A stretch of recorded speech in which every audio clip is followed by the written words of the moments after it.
ಇದರಲ್ಲಿ ಡಂಪಿಂಗಲ್ಲಿ 3 ಅಡಿ ಆಗಲ 4 ಅಡಿ ಉದ್ದನೂ ಸಿಗುತ್ತೆ. ಡಂಪಿಂಗ್ ಬಂದು ಭಾರಿ ಸಿಂಪಲ್ ಆಗಿರುತ್ತೆ. ಲಾಕು ಅದನ್ನು ಬಿಚ್ಕೊಂಡು ಕಟರ್ ಪಿನ್ ಹಾಕಿರ್ತಾರೆ, ಬಟರ್ ಪಿನ್ ಹಾಕಿರ್ತಾರೆ.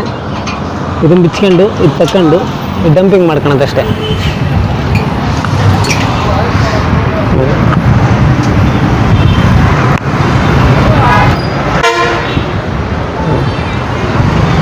ಡಂಪಿಂಗ್ ಟ್ರಾಲಿ ಆಗಿರುತ್ತೆ. ಇದರಲ್ಲಿ ನೀವು ಡಂಪಿಂಗು ಮಾಡ್ಕೋಬೋದು, ಇದರಲ್ಲಿ ನಾನ್ ಡಂಪಿಂಗು ಬರುತ್ತೆ.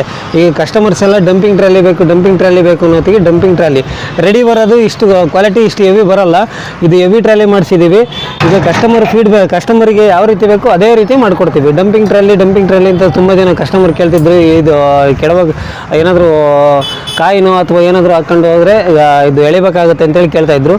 ಈಗ ಡಂಪಿಂಗ್ ಟ್ರಾಲಿ ಅನ್ನೋತ್ತಿಗೆ ರೆಡಿ ಮಾಡಿಸಿರೋದು ರೆಡಿ ಬರುತ್ತೆ. ಈಗ ರೆಡಿ ಅಂದರೆ ಕಸ್ಟಮೈಸ್ ಯಾವ ರೀತಿ ಕಸ್ಟಮರ್ ಹೇಳ್ತಾರೆ ಆ ರೀತಿ ಮಾಡಿಕೊಡೋ ವ್ಯವಸ್ಥೆ ನಾವು ಮಾಡ್ತೀವಿ. ಇದರಲ್ಲಿ 3x4 ಸಿಗುತ್ತೆ, 3x5 ಸಿಗುತ್ತೆ.